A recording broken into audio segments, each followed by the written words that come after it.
Téléchargez gratuitement l'application sur votre mobile iPhone, Android et sur iPad.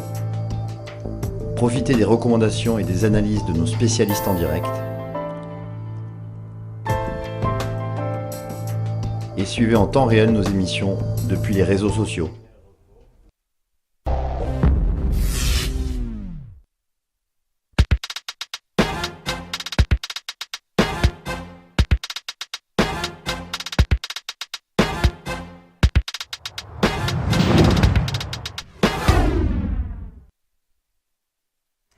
Et nous sommes de retour sur Direct Investisseur en compagnie de Laurent Albi, responsable de Day Trader Live chez Day. Bonjour Laurent. Bonjour Lucie, bonjour Antoine. Bonjour Laurent. Alors, la semaine dernière, vous nous parliez du GBP USD, la livre face au dollar.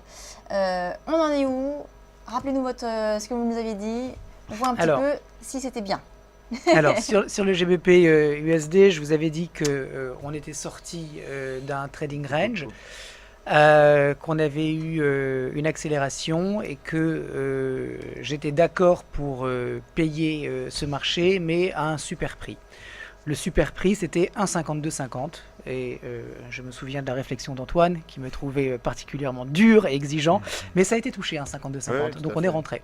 On est rentré à 1,5250, j'ai mis un stop à 1,5160 et je vise toujours 1,5494, vous le voyez à l'écran, donc très compliqué ce matin, je trouve, de comprendre comment vont se comporter les devises, parce qu'on a eu des chiffres de l'emploi vendredi excellents. Et le dollar n'a... Alors, c'est vrai qu'il a monté, mais il n'a pas explosé. Alors, je me dis, si ces chiffres-là n'ont pas été capables de remettre en marche la dynamique haussière, est-ce que c'est pas finalement qu'il y a une certaine fatigue des opérateurs à payer du dollar comme ils le font de manière tellement soutenue depuis tellement de semaines? Donc je sais pas trop ce qui va se passer. Donc ce GBP USD, on est rentré sur un prix qui était bon parce qu'il était près d'un stop. On va bien voir comment ça se passe. Je suis également rentré sur le NZD USD, donc oui, je suis un petit peu contrarien. Parce que je trouvais que là aussi il y avait une toute petite opportunité de trading, c'est de l'intraday. Voilà, donc sur le NZD USD, je vise les mèches, le haut de la mèche noire, voilà, exactement ici Antoine, un petit peu à gauche. Un petit peu à gauche, voilà, exactement, c'est mon objectif. Vous voyez, c'est du tout petit trading, 74,90, quelque chose comme ça. Mais je ne peux pas tellement avoir d'objectifs plus ambitieux parce que les charts... C'est instable en fait, on vise des très petits écarts pour limiter la casse, c'est ça? Oui, parce qu'en fait, je ne sais pas exactement ce qui va se passer sur le dollar, donc je préfère avoir des petits objectifs. Dans le sens où on a eu des chiffres extrêmement bons sur les créations d'emplois aux États-Unis. Et malgré cela, on n'a pas eu une forte accélération du dollar, comme on l'a vu sur le GBP USD. Je vais revenir dessus parce que c'est intéressant, c'est de voir que la bougie donc de vendredi, cette bougie noire, n'a même pas avalé la bougie de la veille. Ce qui veut dire qu'on n'a pas non plus un dollar extrêmement fort et on pourrait avoir justement c'est ce qui m'a motivé à rentrer. Une accélération de ce GBP USD. Oui. Exactement. Donc on voit bien qu'il n'y a plus grand chose sous la pédale en ce qui concerne le dollar à très court terme. Il faut toujours préciser les horizons de temps parce que sur le moyen terme, il n'y a pas d'ambiguïté possible, il n'y a pas plein de lectures possibles. On est haussier sur le dollar.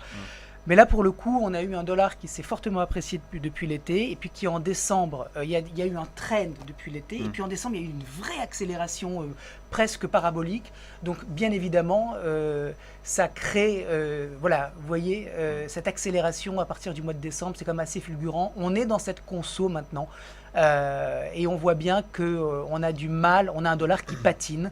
Autrement dit, on a peut-être des opérateurs qui sont prêts à repayer du dollar, mais sur des prix inférieurs. Donc voilà, c'est pour ça que je suis finalement assez neutre sur les paires en dollars et que par conséquent, je me dis que ça vaut peut-être le coup de mettre en place des petites opérations de trading sur le NZD USD, le GBP USD, qui sont des opérations contrariennes, mais bon, qui sont encore une fois sur des espaces très restreints. Alors, peut-être plus de recommandations, enfin en tout cas plus Conviction. de conviction, voilà, merci Antoine, sur un autre actif, notamment le maïs. Oui, alors de toutes les façons, Lucie, des convictions, c'est pas facile d'en avoir en ce moment parce que ce soit sur le forex, les equities ou même les matières premières, je trouve qu'il n'y a pas de mouvement fort, il n'y a pas de prise de position tranchée. On a un consensus qui est finalement assez mou. Et j'ai plutôt l'impression que sur l'ensemble des classes d'actifs, on a des opérateurs qui soufflent un petit peu en ce moment. Alors sur le corn, il y a effectivement peut-être une opportunité, mais regardez là aussi c'est très compliqué, hein. On est sur un marché qui est sans tendance maintenant depuis le mois d'octobre. Jusqu'à octobre, il y a une très forte baisse. À partir du mois d'octobre, on a repris. Après, vous voyez qu'on a recommencé à baisser de manière assez significative. Et puis là, on recommence à monter. Et moi, ce qui me plaît sur ce chart, c'est qu'on est en train de titiller une zone de résistance, de chatouiller une zone de résistance à 391. Et puis, on voit bien qu'il n'y a plus de pression vendeuse. Alors, j'anticipe un franchissement de cette résistance pour aller rejoindre les 401,50, autrement dit les $4,01. Alors, là encore, je ne peux pas prétendre avoir une conviction folle parce qu'on voit bien qu'il n'y a pas de momentum, il n'y a pas vraiment de direction. C'est du swing pur, c'est-à-dire qu'on va essayer de capter des petits mouvements et puis on va finalement sortir aussi vite qu'on est rentré.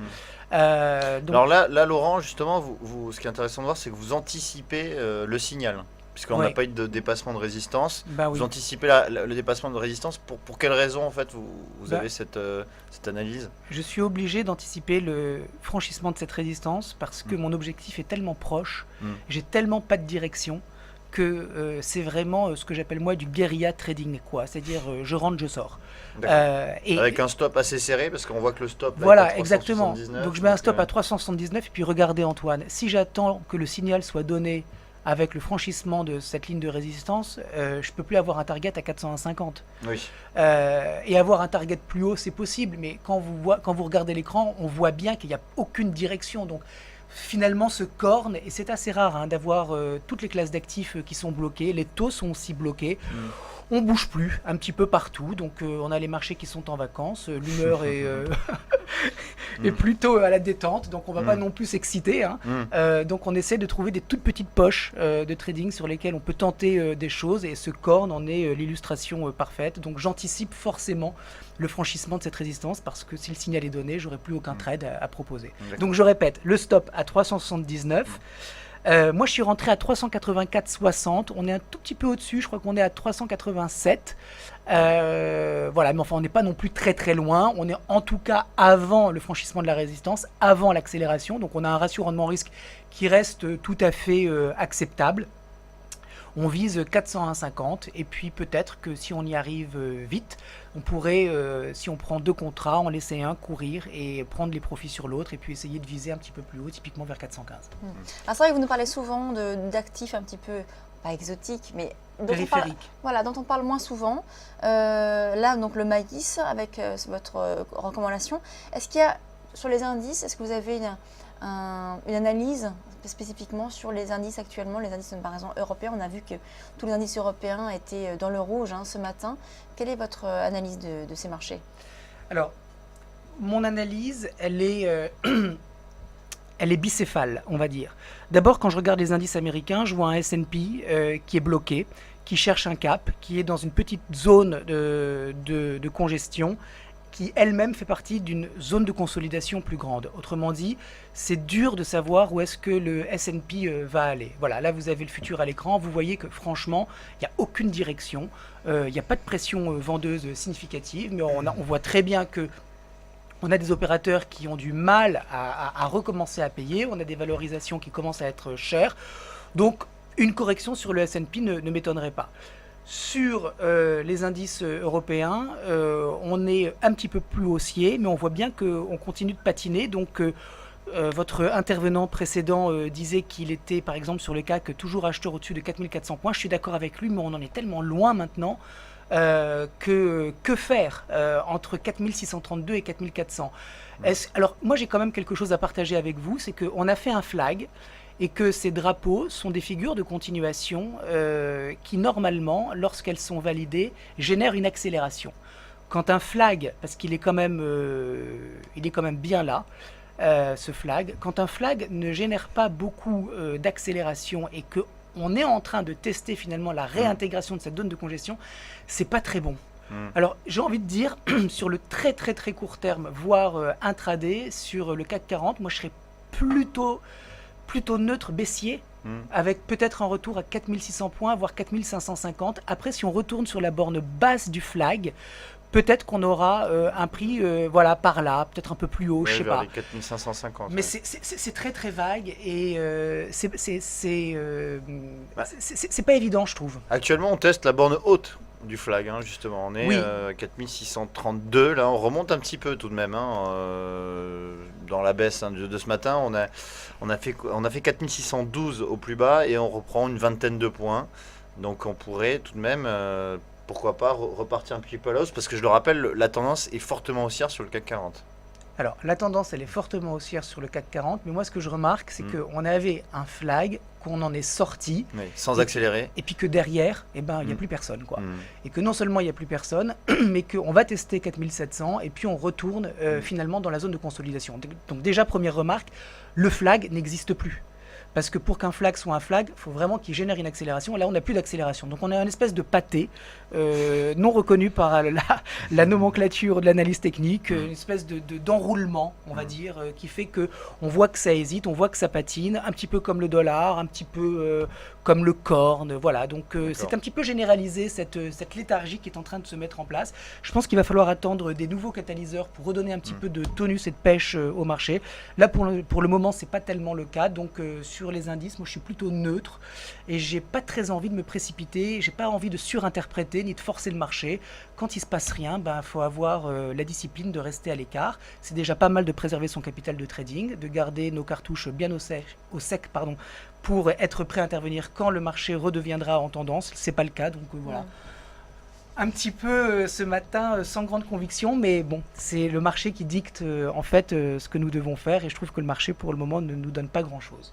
Merci Laurent Albino, responsable des Traders Live chez Day by Day. On marque une pause et on se retrouve dans quelques instants pour la suite de Direct Investisseur.